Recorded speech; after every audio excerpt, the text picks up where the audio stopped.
Hey, what's up guys? Tyler here with Secure Team. What you are looking at here are 6 miles-high towers that have recently been discovered on our moon. And they were found using the well-known software tool called Google Moon.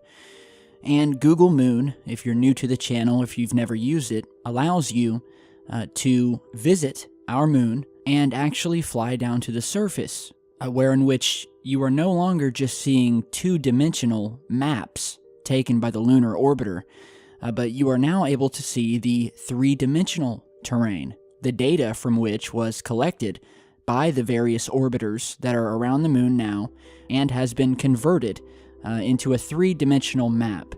So these towers here that you're seeing, 6 of them that I can find so far, are nothing more than a representation of the topography data that comes from NASA's own satellites that are up there circling the moon as we speak.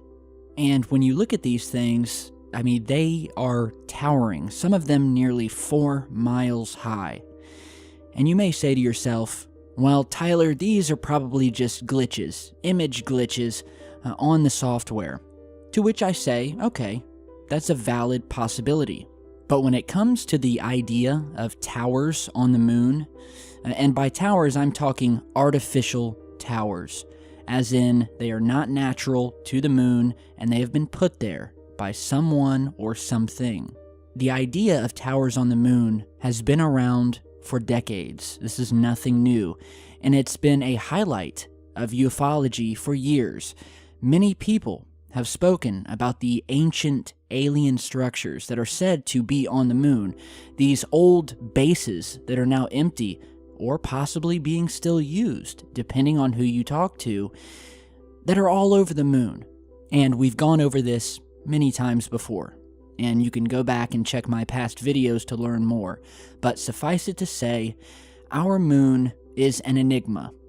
Not only is its very existence a mystery, from its size to the fact that it would seem almost completely hollow on the inside, to its strange orbit around our planet, and basically the fact that our moon is one of a kind. There is not one other moon in our entire solar system that looks or behaves like our own. And as I said earlier, the pieces of evidence for towers being on the moon are many. And I just want you guys to compare a photograph here. What you're seeing, and you've probably seen this before, is a photograph of the moon taken by the Soviet spacecraft Zond 3. And this is a very mysterious photo because it's one of the earliest pieces of evidence that we have that provides a direct image and look into one of these towers that is seen sticking out of the side of the moon. They had snapped this picture at exactly the perfect angle as the spacecraft flew around it that we were able to catch a glimpse of such a massive miles-high tower.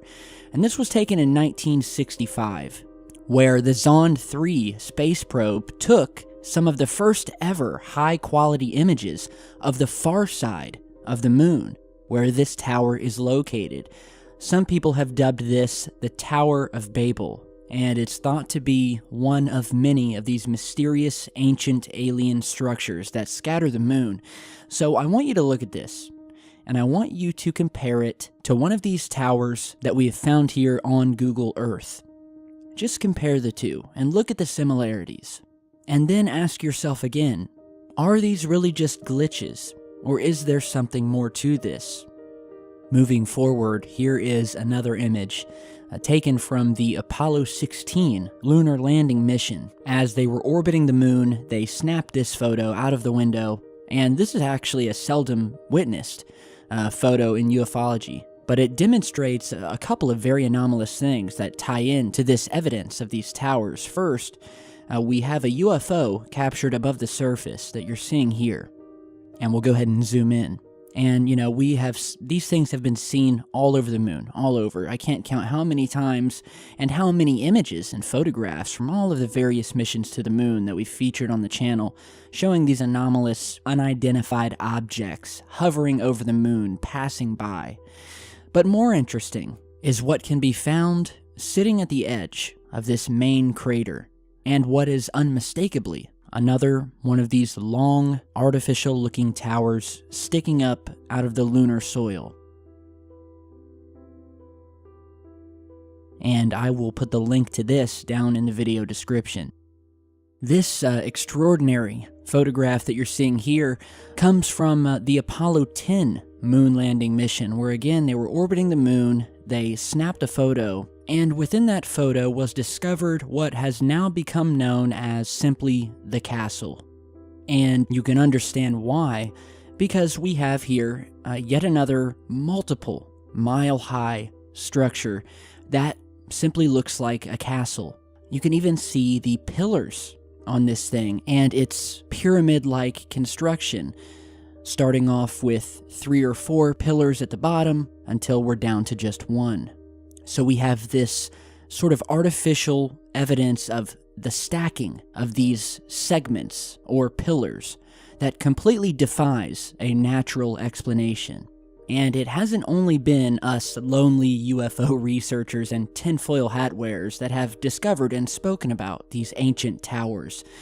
In fact, we have had some very reputable people who in the past worked for NASA, who have come out under the promise of testifying to Congress that they too witnessed these towers on the moon and were told to airbrush them out of official Apollo photographs before they were sold to the public.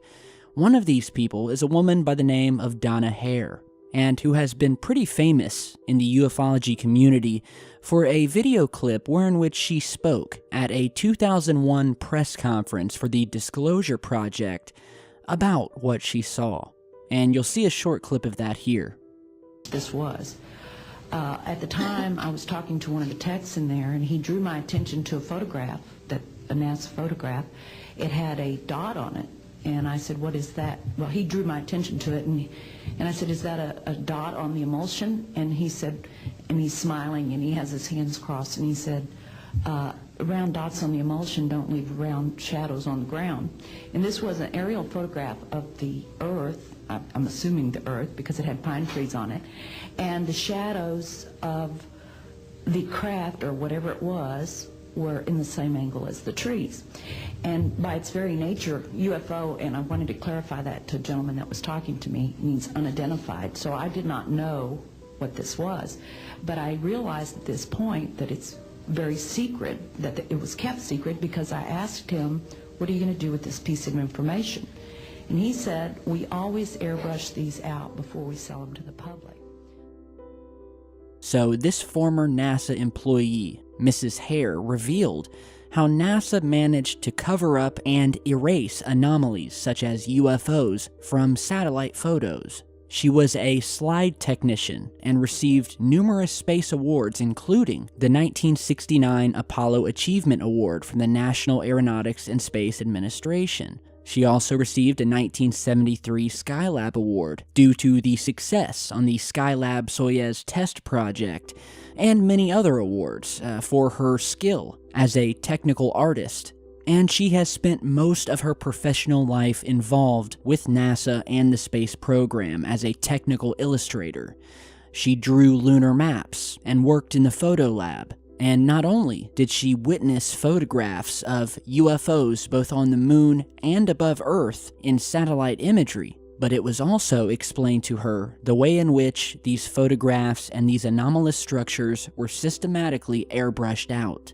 Another man by the name of Carl Wolf is yet another witness who has come forward to reveal that he also saw NASA photos being altered to erase anomalies on the moon's surface, which were filmed from the Lunar Reconnaissance Orbiter. At one point, he visited an area of Langley Air Force Base where he viewed 35mm film images being processed by NSA agents. He claims that he saw 35mm strips of film of the lunar surface. An officer told him that there was a moon base on the dark side of the moon, and that it was their job to erase them out of the picture before giving them to the public.